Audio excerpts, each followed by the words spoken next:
welcome back, everybody, to Overdunk. This is your favorite competitive Pokemon Unite podcast. I am your host, as always, Zoinks. This time, joined by old favorite Deucenex and a brand new guest this week, Dreiku.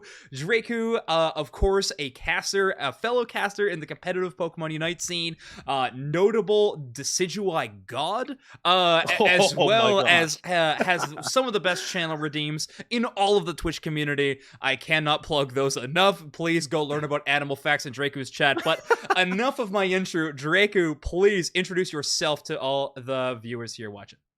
Oh, thank you so much, Zoinks, for having me on the show today. You said it all. I'm a content creator for Pokemon Unite. I just started casting earlier this year. I started with Unite Battle Hub back in May, so it's almost my year anniversary to getting into casting, but hopefully to cast a UCS this season. That is the hopeful goal. But like you said, I have a lot of games on Decidueye. I just posted on Twitter that I have 3,000 games on the character. Let's go. I call it ace. You call it one trick. Either or. Let the record show, and the podcast is recording. I did say God, so one trick God. I mean, you can really determine it. I think it's up for the jury to decide. Deucenex, of course, I got to check in with you. How have you been? How have the Unite games been this week? Awful, man. My win rate is in the dumpster. This is almost worse than the time where like being veteran was the hip new thing. Oh yeah. It's not great out here for old snacks. I actually just I was waiting for my daughter to fall asleep. She was dozing off, which everybody at home with a child knows. You don't leave the room the moment your child dozes off because they will inexplicably wake up. So I was like, I'll play a quick game of Unite. I'm playing Clefable. Our team is getting rinsed all game, playing terrible, of course. But for some reason, we coalesce into a 5-person unit and take out 4 players on the other team. And in this precise moment, 2 players go to back cap. They get stopped by the 1 player left standing. The other 2 players back to get half their HP back. And by the time old Snacks enters the game, we're back to a 5v5. And guess what? That cohesion we had formed just moments ago completely dissipated. We get destroyed, and the other team easily takes Ray after they take out 4 players with just 1 person left standing and score a bunch of points and win. So that's just a little insight on the way that old Snacks' Unite games have been going. And I'd like to say it's been different every game, but it's pretty much been that every single time. The thrill of the game. The thrill of the game. We all have experienced the highs and the lows of Pokemon Unite. So good to hear. Good to hear that it's not changing. Good to hear. Good to hear that it's standard and it's consistent. That's all I'm worried about, really. Well, dudes, let me reflect some of those sentiments myself. So every season I try to learn a new character. Last season it was Talonflame.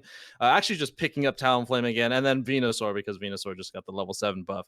But this season it's all about learning Mew. And Mew is one of the hardest characters to play, and to make you feel better, I have about a 43% win rate this season with Mew at about 50 or so games.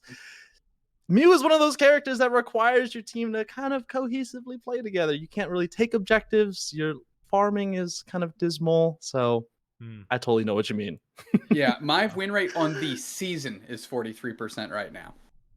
Not just a character. It doesn't matter what character I pick. I'm taking an L. It just does not matter. I simply can't relate whether that is based on my amount of Dragapult games this season or not. Again, we'll leave that one up to the jury to judge. Because, y'all, I am not going to lie. I'm having so much fun with that Pokemon. Okay, I know we said we talk about like game balance and stuff like that later on in the episode. I need to say my piece with Dragapult. I think the community is like chilled out for the most part on like the alarm bells of Dragapult is broken or whatever. I'm going to say this. Even if it was broken, even if this Pokemon's a problem, let it have its time. We've had to deal with broken Slowbro since the inception of draft mode. Okay, let me enjoy the few fleeting moments I have with Dragapult. I've waited so long for this ever since the release. Please, please, please. So that's just my piece with it. But hilarious that broken Slowbro is the character you yeah, decide to harness in on. I'm just saying that Pokemon's You know, wild. I think with Yeah. all the outcry for Dragapult, it's just all just residual trauma that we have from Mewtwo Y in the last couple true. of months. And Team E just loves to buff their ADCs. Like Glaceon just gets buffs Well, for no apparent reason. yeah. Mewtwo Y existed. Let's get some love for Decidueye, you know, not biased at all. Okay, all But, right. Let's get this owl pandering out of here. How about just a new support character? It can be a dumpster fire of a character, but how about just a new one? That'd be sick. That is interesting, and that might be what we talk about a little bit later on in the episode. Of course, this is going to be our episode before Christmas, so we might have a little bit of a Christmas wish list question upcoming. Chat, we're going to want to hear from you on that one too. But before we get to all of that, we have to talk about the biggest news in the competitive scene that has happened. We've been talking about how we've wanted this for so long on the episodes of the podcast, hoping that it would be week after week after week, and it's finally here. The Pokemon Unite Championship Series for Season 3 has been announced. We got a ton of details, notably not all the details, but we did get a ton of details on the season up and coming. This includes multiple in-person events, again, just like last year, but with some brand new formats, another international event. AOS Cup has completely changed formats. And from that, just like some more nitty gritty, nerdy details. And if you're listening to this podcast, I think that's the exact kind of person that's interested in those details. So we will talk about that, all of those things up here in just a moment. But I want to hear from you two. Thoughts on the just first impressions on all of the news we just got. Dreiku, let's kick it off with you. How you feeling about this new season? First off, I'm really excited to see that there's another LAN opportunity for the players in NA. I know there's a lot of kind of frustration in the NA Unite community or the competitive community just because we're one of the highest performing communities and we're kind of getting sticks and stones for the most part. Sure. You know, we have NAIC, we have of course Worlds, which is everyone is fighting to, but I think a lot of the players really wanted this more opportunities to play in a LAN event, and even though it is across the pond, it is something else. Mm-hmm.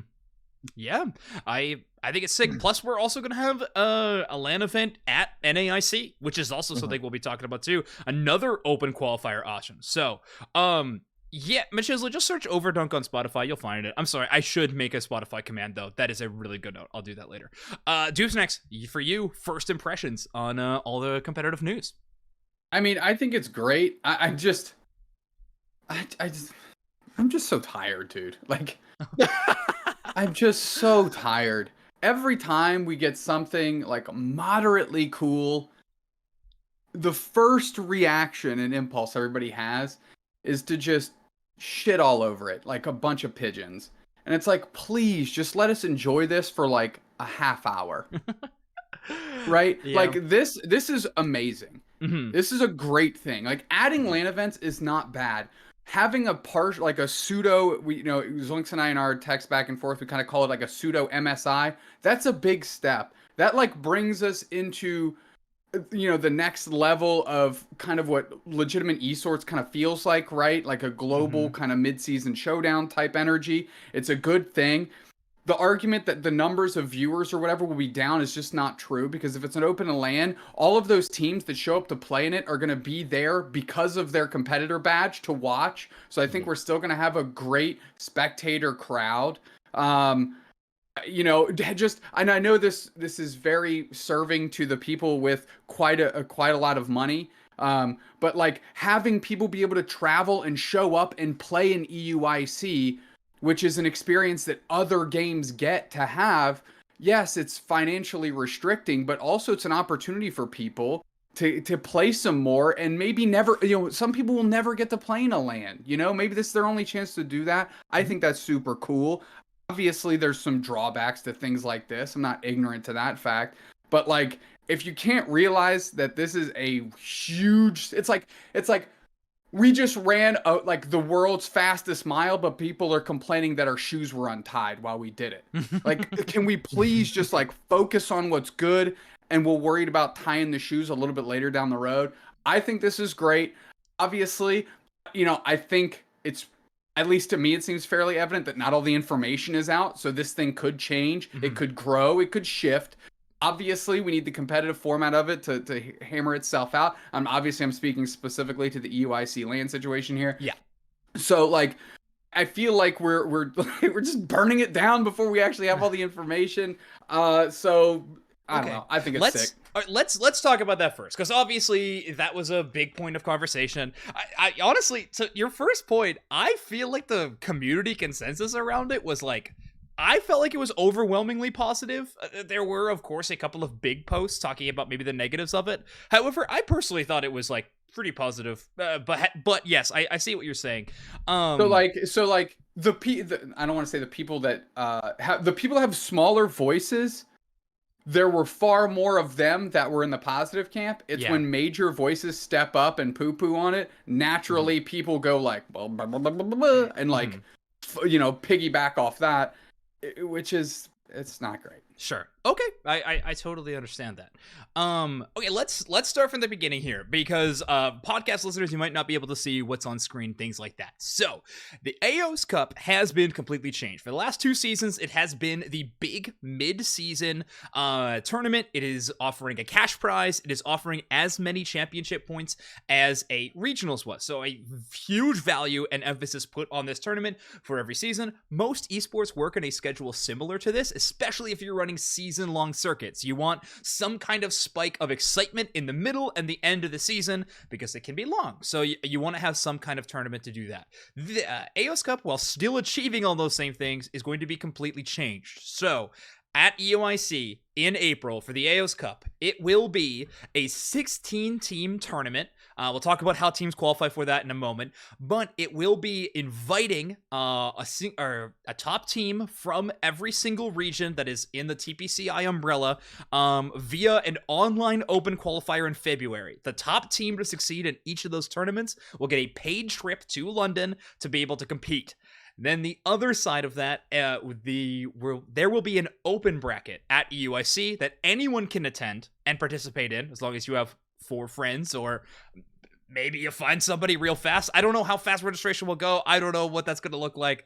But as long as you have a team, you can go to London and attend the event, sign up, and participate, and try to compete for a spot in that top 16 bracket. It will be group stage into top 8 into a champion. It is a $100,000 prize pool on the line for this tournament, which is a heavy set of cash. That is one thing. The last thing I'll note to, like, before we kind of bring this up to discussion, is AOS Cup, since that big cash tournament has left from most regions outside of this big mid-season invitational, there is now cash prizes awarded for monthly tournaments throughout the season, which is really cool and an awesome incentive. And I'm sure we'll talk about that more in a little bit, but let's discuss this for the first place. Dupes, you kind of said what you were hoping to say at the beginning. We'll jump back in with you in a second, but Dreiku, sure. You and I were talking a little bit about about this before. To me, to Deuce Next, clearly, who had just said it before, Dreiku, I feel like you got to be the same way. Currently, the way this has been stated on social media and on their publication on their website, it sounds like 6 teams make it through an open qualifier, and that leaves 10 vacant spots that, so far from the information we have, would be earned via an in-person open bracket in London. Yeah, you take it away. I've been talking for way too long.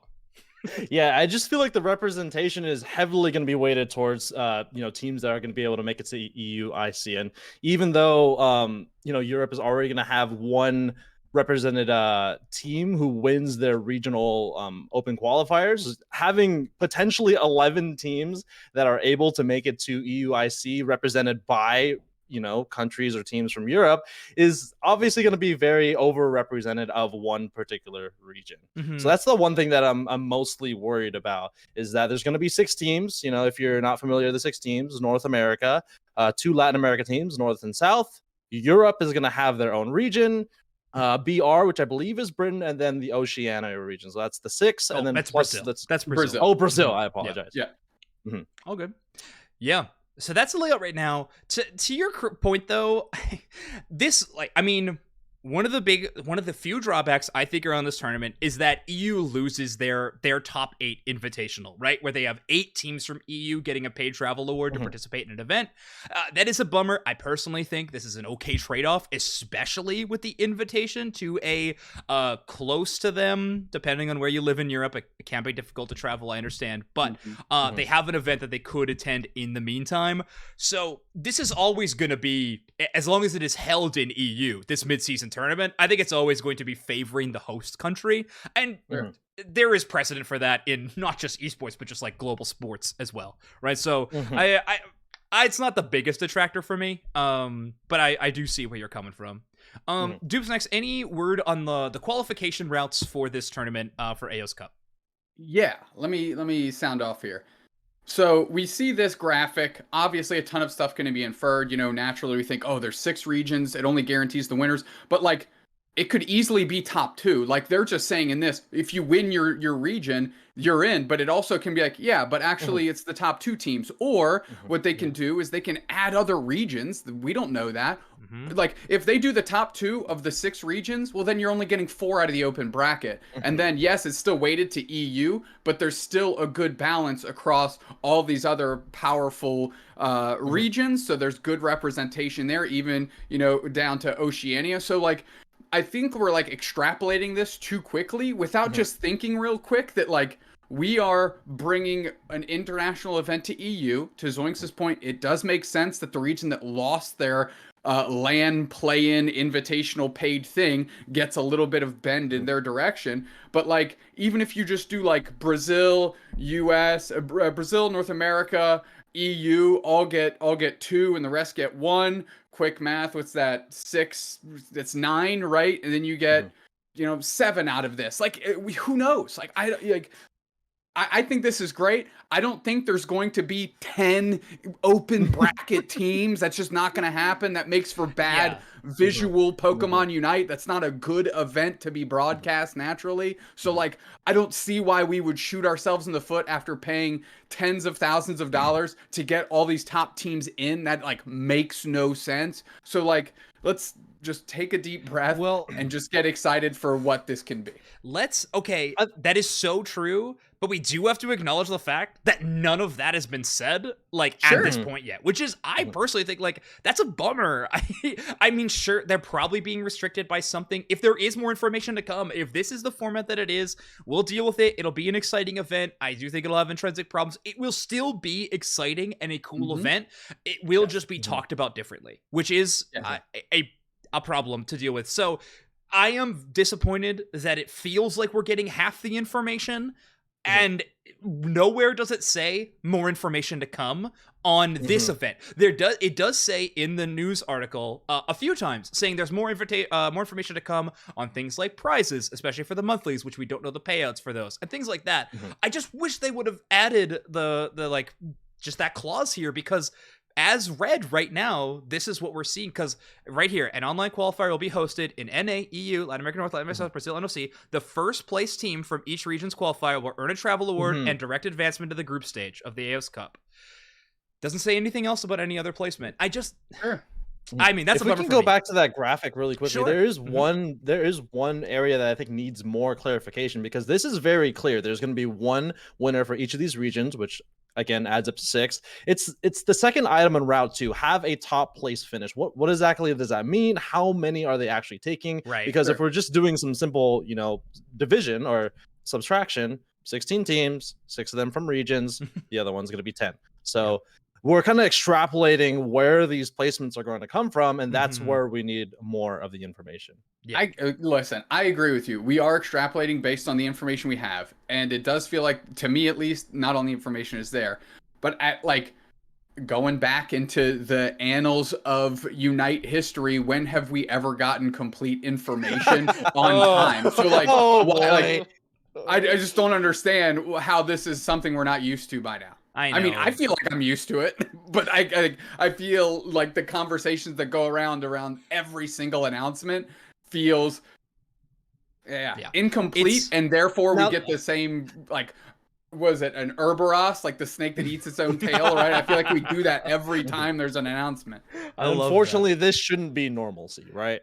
Well, I agree with you. But dude, I played the Pokemon trading card game in 2018 when I qualified for Worlds. I didn't understand half the schedule of the events I was going to until like 10 days before I had to show up to one. So it's like, it's not new. It's certainly not unique to Unite. It is just the modus operandi of Pokemon competitive circuits in It's so general. true. So And I it mean, just is. to put a T on that, like, and this is the same every single year for Pokemon in general, but we still don't know the date of the World Championships, right? Like, we're And we almost know into they booked the 2024. venue 2 years ago. They You know booked what I the mean? venue 2 years ago, and this is, I mean, Worlds by definition is the most international event of the season. Like, people need to find travel. Like, it is, yeah, wild stuff. That registration for next year's Worlds doesn't start like the week after Worlds. I really do think that should. I genuinely think that should be the case. But is what it is, at least in terms of spectators and all that stuff. But yeah, I think that kind of rounds out the conversation. Unless Dreiku, unless you had any like last things to say about the AOS Cup in London specifically. No, I think we hit all the points. Cool. I would love to go to I London, though. want to add, one thing I want to add about this tournament, and just because we talked a lot about like the confusion and stuff around it, I just want to give a big basic rundown of the positives. Another international event is so unbelievably sick, and the fact that is a LAN in-person event is making my hype go to the moon. Like, that is stellar. That is so exciting. Worlds and honestly NAIC and EUIC last year, but just like the World Championships showcasing different play styles of Pokemon Unite on stage, in person, seeing that excitement, the human element there, especially with multi-region, is unparalleled. So I am so stoked. It is going to level up the like pedigree of the tournament, and to Slash's credit, the viewer experience to a brand new level when it comes to EUIC. I cannot wait. And the other thing, open bracket, just show up and try to make it into a top 16 through a bracket of who knows how many in-person event is what I grew up on in esports. Okay, the Call of Duty and Halo, like sitting in hotel ballrooms with you and 3 buddies just grinding, getting absolutely dumpstered by kids who showed up in some jerseys they just bought for $20 online the week before. Like, this like culture of esports, I think, is one of the really cool parts about esports, and the fact that we are tapping into it is so awesome. And I really hope the attendance and like backing of this event is great. EU also a very good place to pilot this. I mean, the French community has had in-person events that have been, I would say, in every degree greatly successful. So I think EU is a really good testing ground for how an open bracket will be attended, how it'll operate. I'm really pumped for that. Now, this graphic, I want to leave it for one more second, because I did mention that the viewers and listeners of this podcast are here for the nerdy. And so a little nerdy note, both of you might not have any thing to say on this, but I will say StartGG is now going to be the tournament platform of Season 3 instead of Battlefy. Now, most people, who cares? Whatever, it'll be the same. For people who really want to follow this competitive season, StartGG is a godsend. Do you know how hard it is to find Battlefy brackets after a tournament has concluded? It is a nightmare. It is way harder than it ever should have been. It is pathetic. Our production sometimes had a hard time finding. Like, it is unbelievable how hard it is to do that on Battlefy. StartGG gives us an amazing opportunity to just go immediately look up tournament results. It'll have the entire bracket there. It's easy to navigate. That is fantastic. The one downside I will say is, like, it is a little less player friendly than Battlefy. Like, Battlefy does make it very easy for entire teams to sign up for tournaments. It makes that process a little bit more fluid. However, StartGG has kind of become the community standard over this last offseason. So I don't think there's really going to be any players that are too, like, unfamiliar with it. And StartGG has an amazing level of help tools. And honestly, the tournament organizer tools are unbelievable on StartGG compared to other tournament platforms. So I think we're in for some really cool stuff. Data for the broadcast will probably improve as well from this. I don't know. StartGG is a huge W in my books. I'm really excited about that. Any word on the tournament platform from you, Dreiku? I've only used StartGG once. I did host a tournament last February. It was my first time, and I did I guess kind of a crash course. Shout out to Soph. She ran through it with me. Oh, sick. It is definitely not user friendly to the dunces of tournament organizing like I was. For example, just to give a little story, during the tournament we started the tournament and I couldn't find the start button for the bracket, so we Yes. had to delay the tournament just a little bit as I filtered that through. Again, this was all live, by the way, so it is again an amazing platform. Maybe not so much for dunces. So Yeah. spend a little bit of time if you decide to do some TOing That's for fair. that That's platform. fair. Mhm. Yeah. No, Chef, maybe having a bit of a counterpoint, but that's all right, Chef. We'll get you a guest on soon, and then you can you can bring the fire to start GG. Yeah. What else did we want to talk about next? We can go to tournament schedule. Or actually, we touched about this briefly at the start of this discussion, but one of the announcements was that monthly finals are now going to be awarding prize money. That is so sick. Attendance is going to, I think, be so much better because of this, or at least I don't think we're going to hit nearly the valleys throughout the season that we did now that there is another big incentive for teams to be participating. I mean, we pay out the top 8, so I think players are going to be really excited about this. Dupes next, thoughts on monthly tournaments now having a prize pool behind it? Yeah, obviously that's sick. It's going to keep people, like you said, playing. Like, for example, we saw a big drop off in EU player base. I know the structure was different last year, but after their AOS Cup, right, we saw that drop off.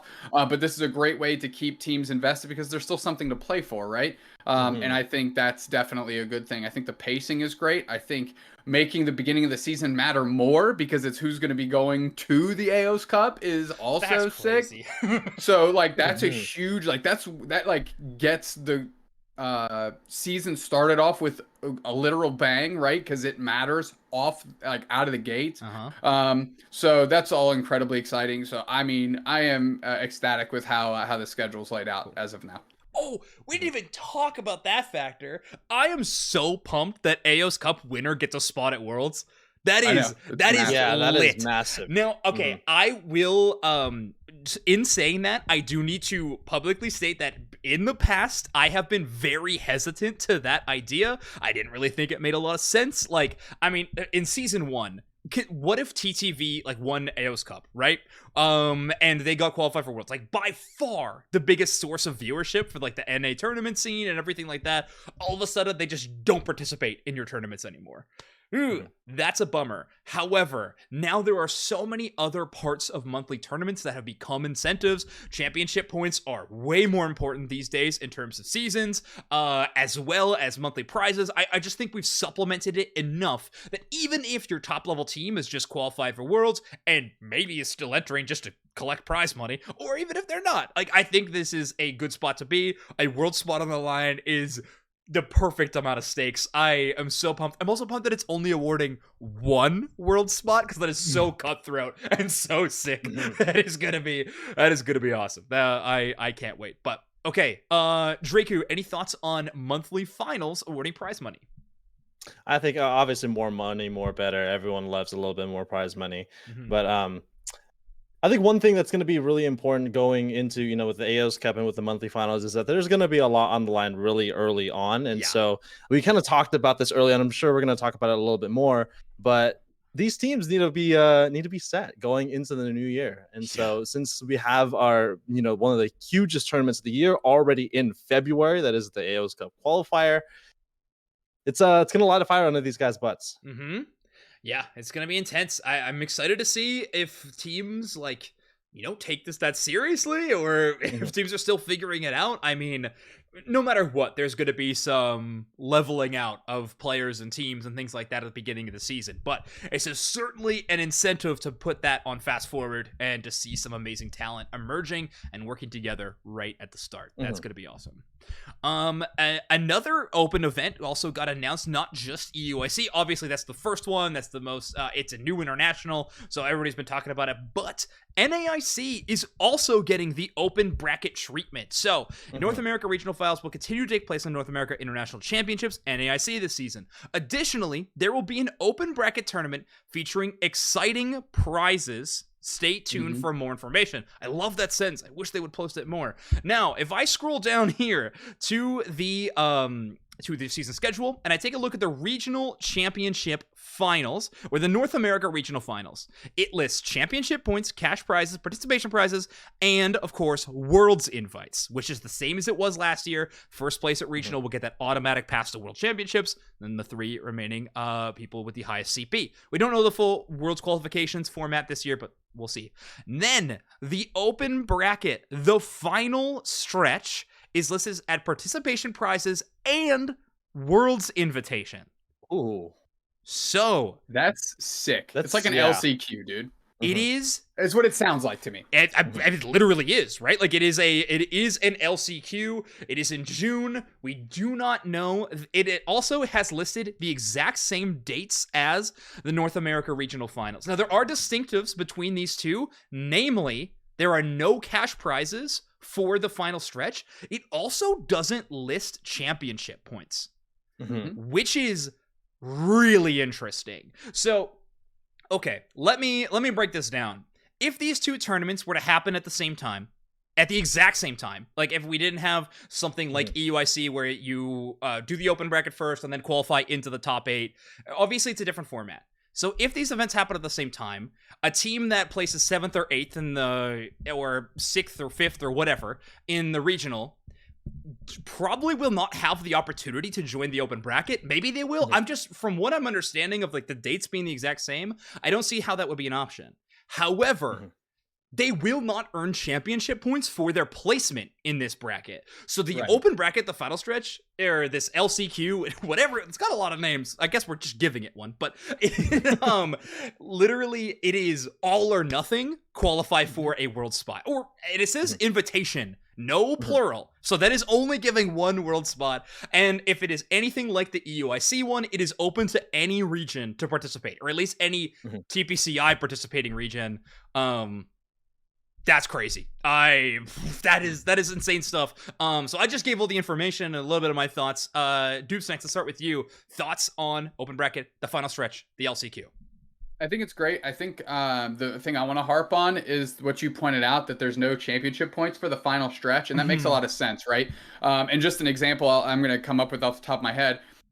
The reason it shouldn't have championship points, and I'm glad it doesn't, is because you shouldn't be able to have a team, for example, like ICLEN, which is 5 professionals that can pay their way here, come get championship points where most likely nobody else of their region could have played at, right? Only have to hit like a certain low bar, pick up championship points, and then leapfrog other people without having to play in their region. So taking that out of the equation, I think, is really huge, because it doesn't necessarily incentivize showing up for just the championship points, which definitely, you want to talk about a financial barrier to entry. That is a huge one, right? And there are clearly some teams that I can start thinking about from different regions where they would love to see championship points in that final stretch, because they don't care if they win. They're just trying to leapfrog other teams in their own region. So, that's just the one that pops into my head from when who is it? It was a Curry Pops and UTG taking pictures in the super ultra first class on their flight to Japan. As ICLEN, as they're like in their seats with like the purple lights on or whatever. And I was like, yeah, that's a team that could probably fly to New Orleans and sandbag some championship points to leapfrog in their region. So I'm glad they removed that, and that's just the point I wanted to harp on. I think the rest of it you broke down pretty well. Cool. Thank you. Dreiku, thoughts on open bracket, the final stretch, rewarding a world championship invite? I mean, what it sounds like a wild card race at the very end. It does. Right? It's so sick. And so it kind of allows some of these teams that maybe not, breaking the threshold of, qualifying for worlds through championship points. But I mean, let's just say for a couple of NA teams, for example, like a GT, for example, it was really close to making, worlds invitation. They unfortunately fell short just a little bit throughout the season. But having one opportunity to really show out in one tournament and then making their way through worlds in that way, I think it's going to be really cool. And it's going to really provide these teams that, again, don't have the opportunity or haven't had the opportunity to really shine in one place throughout the tournament, throughout the competitive season. Yeah. The one thing I worry about is, like, if you're going into this tournament 7th place in CP, you know what I mean, in regional finals. Is there ever a question in your mind of like, maybe we just try the open bracket and hope it's a little easier? You know what I mean? However, you're giving up on cash prizes. You're giving up on any CP you could have got in that situation. Because anybody going into a top 8 bracket can upset and move on and get into those higher CP awarding spots, right? Like you get up to that top of that top 4, top 3 situation, the CP numbers get fantastic and get gigantic. So a couple of wins go your way. So we'll see. We're going to be talking so much more about that later on in the season, obviously. So I look forward to that. But gosh, there's so much news. The big incentive for teams to not leave the top 8 of the regional finals to join the LCS or the LCQ or whatever we want to call it, the final stretch, is that money factor, right? Because according to their own prize breakout, and again, I will admit this could be partial information here, the incentive to me makes sense that you put the money in the regional top 8 to make sure that your 8 teams show up and want to play in that, right? So you weigh the money there, and understanding that that 7th place team, they have to balance, okay, do we want to give up 25 grand or do we want to roll the dice on this one slot left? Yeah. And I'd be willing to bet most teams that are 7th in NA in the regional finals are going to go take their 25 grand and see if they can sandbag their way into some more. Absolutely. Gosh, I really hope New Orleans is just packed for an open bracket with teams from Brazil and LATAM North and South, you know? Or like, this is our shot. We are going to take it. We're going to get to Worlds. That would be so cool. I really hope it happens. Obviously, traveling for events, worldwide circuit, all things like that do make things difficult. But the fact that it's our circuit is not just in-person events. And we also have the online qualifiers and everything like that to supplement players who are restricted by travel up until the events where maybe they are given a travel award is fantastic. So I don't know, this season's looking really cool. Final things before we get off this topic of discussion, I guess, is just sort of some of our unanswered questions. A few of them are just the ones we clearly don't have details for, Worlds dates and how many spots for each region, that kind of thing. Format for Worlds, what that's going to look like. Still, obviously no information on that, but no one in Pokemon has information on what Worlds is happening and when, blah, blah, blah. Prize money amounts. We have $100,000 for AOS Cup, but that's the only amount of cash we've been given. So, or I have not been given $100,000 for AOS Cup. Look at his walls, folks. Look at his walls. He needs it. Oh no, I'm getting donut walled in my own show. But yes, so that is, we need to know numbers for all of the monthly finals and things like that. And then I think we're all collectively saying there's probably some question marks surrounding the AOS Cup. But we've talked about this for a long time, but any final thoughts on this UCS announcement, things like that, Dupes Next? Bro, you know I got more stuff. Number one, NA, EU, everyone around the world, wherever you're from tuning in right now, if you plan on competing, sort out your visas and travel stuff now. You need to start working on it now. You need to have it in mind now. Second, if you plan on trying to qualify for some of these traveling events, plan your life accordingly so that you actually attend. So we don't have a situation like we had NA at the regional finals last year, where all of a sudden some teams that could have showed up are on the outside looking in because they got because a bunch of people took the money and skated and all this other bullshit, which is straight up what it is. People can complain, like, how do we take the Unite competitive scene seriously? While simultaneously we have our teams getting paid to show up to events that can't even be bothered to show up on a scheduled thing where they actually did have all the information. So, if you plan on competing and being serious about it, understand what that commitment is, understand what you're striving for, and if you achieve it, understand that your commitment is to show up and go and execute on that thing you just achieved. Yeah. Those are the things. Visa stuff aside, though. Like, visa stuff, we got to put the caveat there. I mean, that's like real world stuff. Sometimes those are literally impossible for people to get. UK can be tricky. North America can be tricky for some regions of the world. So, I mean, let's cover all our bases with statements like that. But I think the general consensus, Dupes Next, absolutely, you are correct. Make sure, if you're gonna get paid, like if you're an NA and you're not gonna make the NA regional, like don't play. Absolutely. Like that's not a visa locked one. That's a pretty Fisher Price one, actually. So like that, for example. sure. Let me just pull an example out of thin air. Let's use that one. Okay. Let's use that. Absolutely. Sounds Yeah. great. I completely agree with that one. Dreiku, how about you? Any final thoughts on the UCS announce? I think you said it all, dude. Snacks. I'm just excited to talk about some of these new roster changes, and I think a lot of teams are starting to get their rosters together.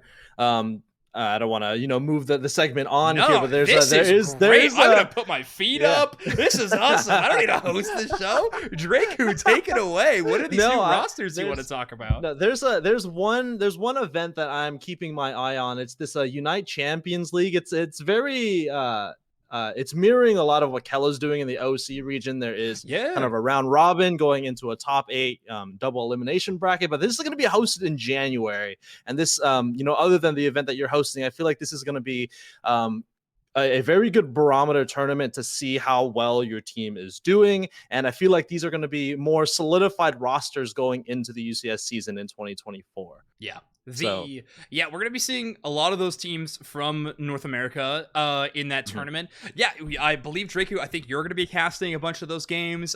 Unite Mikes will probably be casting some. I think there's some other casters involved with it. So folks, like the general competitive audience who watches these tournaments might have not heard anything about this, but Malinaki, a competitive player, has been doing a lot of work to try to make a kind of competitive league with sort of NA's elite, if you will. So yeah, keep an eye out on that. It's gonna be really cool. We'll be talking about that more in the future for sure. The one roster thing I wanted to bring up, which I thought was hilarious and low-key one of the best roster announces ever, is 5 EU players and Junkie all tweeted out a picture of Baltoy tonight, the night of recording on Tuesday. And that is hilarious. And it is a brand new EU roster made up of Zervis, Sarayu, Shelvin, Zonte, and oh my gosh, who is the final player? And Gatlu. Oh my word, how am I blanking on Gatlu? A really sick EU squad. So kind of that core of Zonte, Shelvin, and Zervis from season 1, adding in Sarayu and Gatlu. It's gonna be a really fun squad to watch in EU next year. That's for sure. I'm excited. I think we were discussing earlier. It's like old Chelly's gonna be moving to the defender role. Which is kind of what we were hypothesizing. It seems like to be where they landed. I'm glad to see another team in EU trying to establish themselves as a big-time competitor. Obviously, Nouns is trying to form themselves up to be the resident boogeyman like they were in UCS Season 1, and they're in a pretty good position to do it here for Season 3. So it's good to see a couple folks glomming together and throwing their hat in the ring. You crap 3 parts of Tally Bobo Believers and put them on a team with a couple of your Nouns mainstays. It's a good look. Yeah, it's a good look. How about you, Drake? Any rosters you're looking forward to seeing in season 3? No, I'm excited to see some of these newer teams for EU kind of pop out and show out here going into 2024. I mean, we've seen, Tally and Nouns kind of get dismantled into and then reformed into the new Nouns. But it sounded like that was kind of the juggernaut that everyone is worried about. I'm glad to see some of these other teams start to form up. Yeah. Their success, again, we will see how that goes. But some of these NA teams, I'm excited to see. I know Machisel is waiting here for his shout out, but he does have a really good team, Phantom Troop. I don't know if it's their actual name, but it's kind of a dismantled Amaterasu with JL, Roland, and then Kratos, which was their sub, and then now adding Machisel and Joey to it too. It's going to be sick. It's going to be a team to be looking out for. That's an awesome team. We always got to say is like NA fans, like take everything with a grain of salt because especially at the beginning of the season, teams are tumultuous at best to sticking together. However, with all of the new announcements and the fact that a qualification for an international tournament is the first month of the season, I think that a lot of these teams will be sticking together. And Phantom Troop is a really cool one. I'm excited to see that core, seeing Roland and JL back at it again, Kratos on that team. That's a really, and of course Machisel's gonna be and Joey are just that's a really good squad. Out of these teams, I mean, obviously LG's brand new look, which I mean, no roster announcements from them quite yet, but we do know that Jungle Book's wanted to be playing again. Zogrog's been playing with them a whole lot, so I think we can all kind of put 2 and 2 together. The rumored LG roster, I think, looks really, really good. I am very excited for that team up and coming this season. Dupes Next, any team that you have your eyes on at the moment? It's tough not to have your eyes on LG for sure. Especially with Zug, who has been kind of one of the pieces of the Triforce and TTV, just broken off, right? And seeing if they can find success on this LG roster. TTV historically has always been popular, performed particularly decent, but just fallen short. It seems like to their own standards, I think they would admit. And then the other person I have to shout out is big old Muckster on YouTube. One of the most just wild comm squads of all time.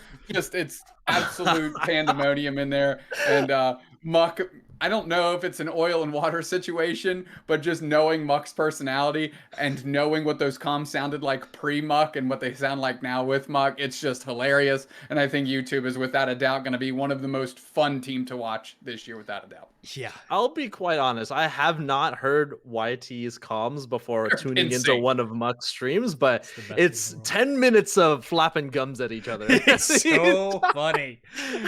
Oh my word. I was in stitches watching them. I actually texted, I think I texted Dupes Next, and I was like, Team YouTube's team communication might be some of the funniest in all of esports. Not just in terms of in Pokemon Unite, which I think is a great credit to them, and I don't know how, but I really hope a broadcast gets team communication from them on an official broadcast somehow, because the people need I've to know. never heard 5 people say more and say less, like, simultaneously. Like, they say so much and so little all at the same time. It's that in and of itself is impressive, and as somebody like me who's incredibly long-winded and tends to get lost in their own sauce, they are right up there without a doubt. This is potentially a new content idea for Unite Mics, but Unite Mics mic'd up with some of these teams going into some of these UCS regionals. That'd be awesome. I would love to do that. We just do VOD reviews of teams, but only their team comms. Yeah, that sounds good. It's very easy to do with Team YouTube. I think every single one of them streams every single game, even tournament games sometimes. I don't know, whatever, it's fine. What we do is we take their team comms and then put them over a random game. There we go. Just see if it probably still makes sense. Yeah. It definitely won't make less sense. Yeah, I think that could be true. All right, Phantom Troop is another squad. I mean, there's a lot of good teams. I really hope to get a bunch of team interviews on the channel up and coming starting in January. Basically, as soon as I can. I would love to get some content. Speaking of Malnaki, created this tournament. Psycho 100, always looking pretty good. It's Mal, Karma, Falsoon, Real Player, and Cloudbuster. I mean, that seems like a really solid team coming into the season as well. So obviously GT still running strong. But they announced their roster like forever ago. Feels like old news. But the fact that they've been solidified for this long, very, very cool. So suddenly it seems way more important now because of how important the first event of the year is, right? Yeah.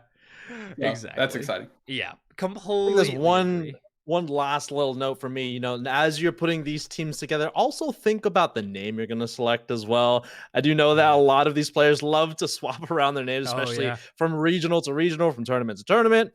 Help us casters out. Star GG kind of owns them there, though. Star GG kind of locks you in terms of I can follow it at least. It's not as hard diffed as I want it to be, but it like gives me a breadcrumb trail to track them down at the very least. So at least that's what I'm hoping. Okay, let's we're a Pokemon Unite podcast. Let's talk about this video game we all play a little bit before we get on out of here. I wanted to talk about the metagame a little bit. I don't know how much we'll do that other than I will die on this hill, and apparently so will EU. Mewtwo X Tank is absolutely viable and potentially top tier. That is a great pick, and more people should be doing it, especially in North America. Don't know why it's not happening. It's a pole move. It's literally Blitzcrank. Like it's just a hook. It's so good. It doesn't even need to stack. Anyway, I was talking about with Zervis a little bit before we got on the podcast, so that was front of mind. But I think it would be kind of fun. It's Christmas coming up next week. It's the holiday season, and of course, we're all hoping for some presents, and maybe that could be in-game wise. What is one thing that could happen to Pokemon Unite that would be the best Christmas present to unwrap for you coming into the new year? This could be anything at all. Could be Pokemon balance, Pokemon change, announcement of something new, or anything like that. What are you hoping to see outside of already the announcements that we have of Pokemon Day, adding draft, and all that kind of business? Dupes next. Any kind of Christmas wish? You mentioned to do support. What would you want them to do? Anything in particular? First off, I'd like to make priority number 1 some wins. For okay, yeah. That is what I want for Christmas. It's just Dubsky every once in a while. Love that. But adding a new support, I'm going to say Pelipper, have it be like Tom Kench that gobbles players up and moves around with them. I think that'd be really cool. Something I thought the other day, which I think would be neat, is like you just have like you can choose like an offensive or defensive swallow, right? So like that's your choice. You can either do like swallow enemies or swallow friendly Pokemon, and if you swallow a friendly Pokemon, you use like Roost, right? Like Roost is the ability there, Yeah, okay. and then the other one could be like a damage over time, or you just immediately like plop them in next to you just to like kind of do a pseudo pull. I thought that'd be kind of neat. Anyways, a new support would be great, and then actually some purple hollow air for the characters I actually play. That'd be sick. Oh, okay. Yes, some support, love in terms of the purple hollowware. Okay, that's a very good Christmas list. Well done, Deuce Snacks. Dreiku, do you have any on your own? Let's go with some another character announcement like how Deuce Snacks was. Okay, One of my I'll stick with favorite that too, Pokemon. then. Yeah. One of my favorite Pokemon is Wishy-Washy. You can see my little Wishy-Washy in the corner there. Cool favorite Pokemon, by the way. It's Gen 7, which I adore. So base choice.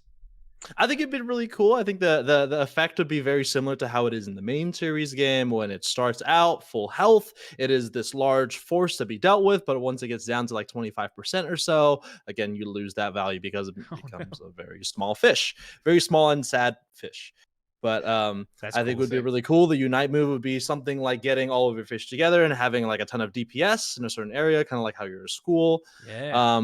You could build protect the president style comps with it. You know what I mean? Just like never let it go below that threshold. So you got like Comfey, Clefable, just like Blissey pocketing, and just like just protect the like absolutely devastating Wishy-Washy. That could be kind of cool. Oh, I like that. That's a fun idea. Good shout for a new Pokemon design. Okay, so I have been sort of painted into a corner in terms of choosing a Pokemon release for my hope. I've talked about a few of them on this podcast, so maybe I should go with a new one. I really want to support. I definitely should choose the support that I have. Oh, let's see. I'm gonna find. I know I had a few supports in mind. Oh, okay. This is my support idea. This is a Santa would really have to be cooking to get me this one for my Christmas wish list. I have said Mousehold support from chat is a great idea, by the way. And oh yeah, during this, while I'm thinking of this, chat, please participate. Or if you're in the YouTube comments, let us know what you want for a new Pokemon on your Christmas wish list. We got Metagross and Gyarados coming up. After that, we don't really know yet. So please add it. Actually bring it into the universe. My choice would be Magnezone. Okay, Magnemite is technically in the game. No, I know, like 3-leveled support or whatever, like 3-stage support, very, very difficult to make work. I understand that. You make it 4-6 and you hope for the best. Magnemite is canonically in the game of Pokemon Unite already as like a little cameraman, right? What if Magnezone just drops off Magnemites with cameras and he's just a ward bot? Like, that is what I want. I want a ward and trap creator with Magnezone, where you're just creating like vision and like little stun traps where like they drop static, electricity, or whatever. Basically T-Wave at the beginning, and you're just paralyzing Pokemon. It's a absolute debuff and vision based support. I think that would be really, really fun. Of course, it wouldn't bring you any value in healing. You could maybe pseudo make it a defender if you made those like stunning areas I'm talking about like enough. So maybe it fills that same role as Mr. Mime Slime or Wigglytuff, as it's a supportive Pokemon, but you just give one part of its kit a more healer-centric supportive kit, and the other part of its kit a defender's kit. I think it would be really, really sick. Give me Magnezone. Give me more vision in this game. I think that would be awesome. I think to piggyback off of both of your selections, I think one thing that they haven't delved into yet is the concept of weather and terrains. Pelipper obviously has Drizzle as its one of its abilities, and then Magnezone, you know, I think about it as like kind of an electric terrain setter. So they haven't really delved into that side of Pokemon, but I think that would be a really cool addition. I guess the closest thing we have is Comfey Unite, right? Is like grassy terrain, if you think about it, or it's like it sort of has like boosted healing, and then I guess Delphox Unite and has like anti-healing, right? Like those are our two biggest things with an AoE. What would you want a rain area of effect to accomplish? Like would you want it to be like longer cooldowns in that area? Okay, yeah, I know what it wanted to be. I mean, you can think about it like Trick Room on Mimikyu, for example, like kind of setting this platform, this area of effect, and then I guess the difficult thing is how that would synergize with, you know, specific Pokemon in the roster, because, you know, this game doesn't really delve into type advantages and all that stuff. Which please give me a quick match mode where that does happen.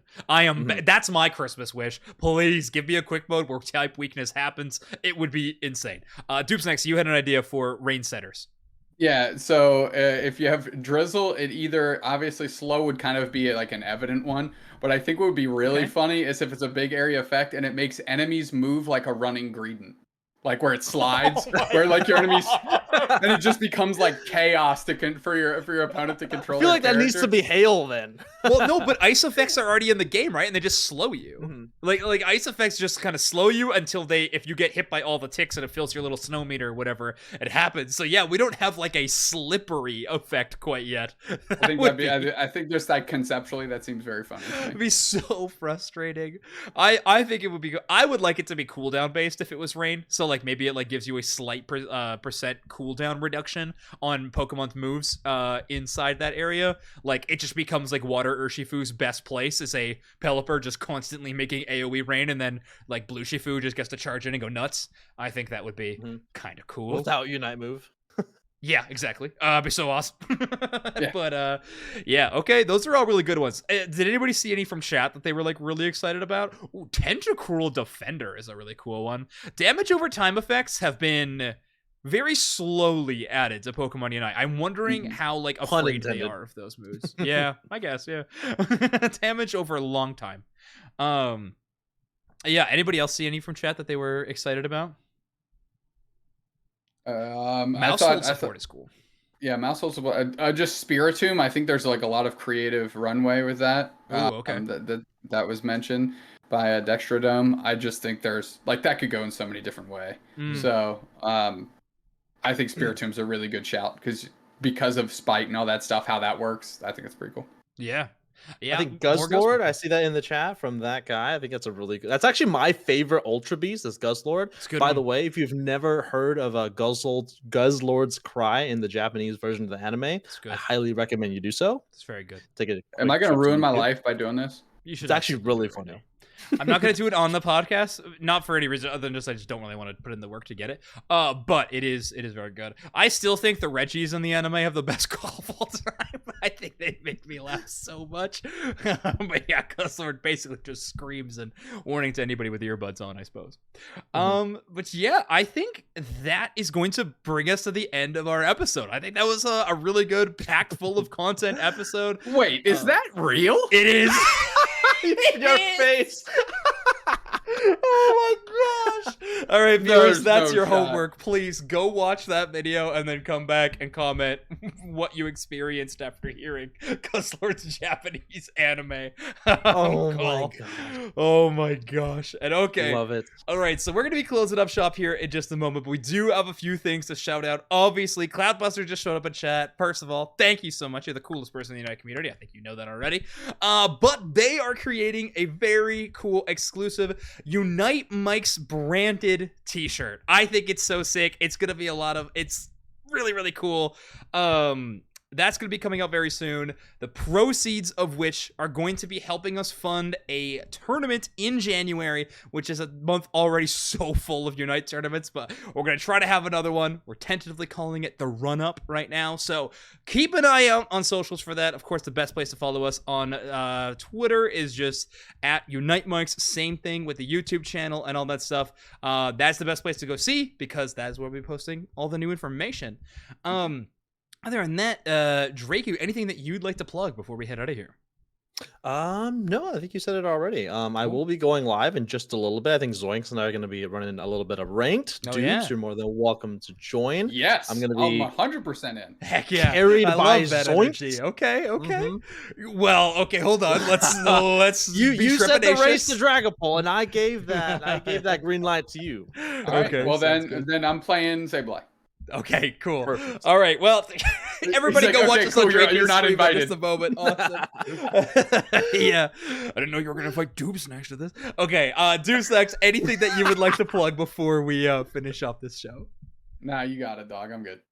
Okay, awesome. But like I said, everybody, let's all get excited for the next season of competitive Pokemon Unite. Seriously, the future is so bright. More in-person events, more international events, more events with prize money. I don't know, the amount of W's we took in a time that I think the community really needed it. But honestly, I'm just so excited for all the things up and coming.